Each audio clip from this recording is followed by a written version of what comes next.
So after iris and shutter speed, the final aspect of exposure is the ISO, or what they used to call ASA. The ISO has changed over the years though, and what it was once for film has in a way translated into digital, but slightly different now. So the ISO or ASA became a rating system to say how sensitive a piece of film was. Now, back in the day, film was made of crystals, and they were actually reacting to the light chemically, and you'd go through the whole process of exposing that image in the darkroom and securing that image into the film. Now, 100 ISO meant that the film had very fine crystals, that you'd have a very clean image, but it would also require much more light to expose that image.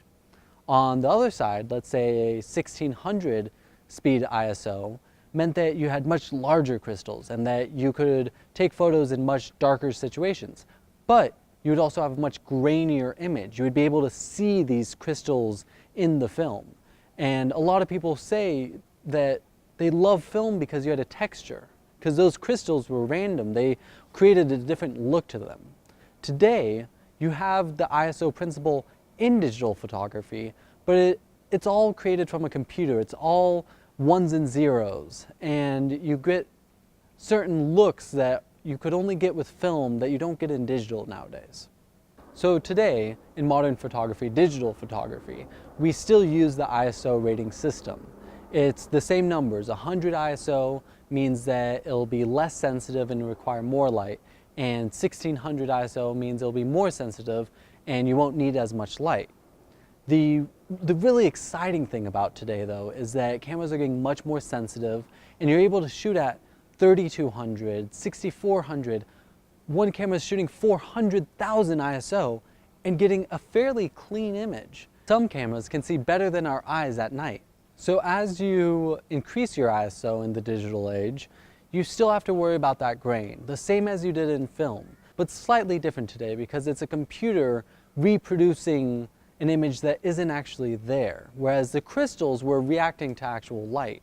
This is all dependent on the camera you're using and how it reads light, how it reads grain, how it reproduces grain, and ultimately the only thing that I can tell you to do is go test. What is your camera capable of doing? Some cameras, 6400 still looks great and you have a nice clean image.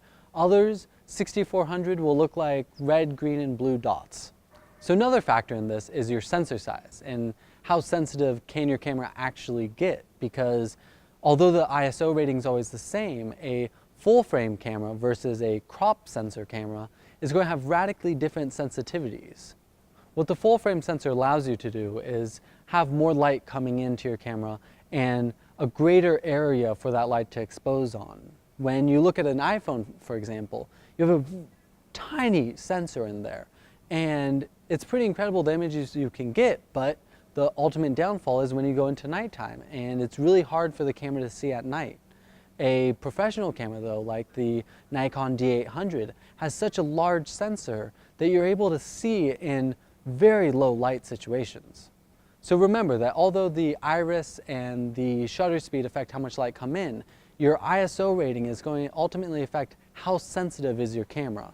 The best thing you can do is go and practice and see what your camera is capable of. What ISO rating do you prefer, but what are you okay to sacrifice? When is grain okay, and how sensitive are you willing to go?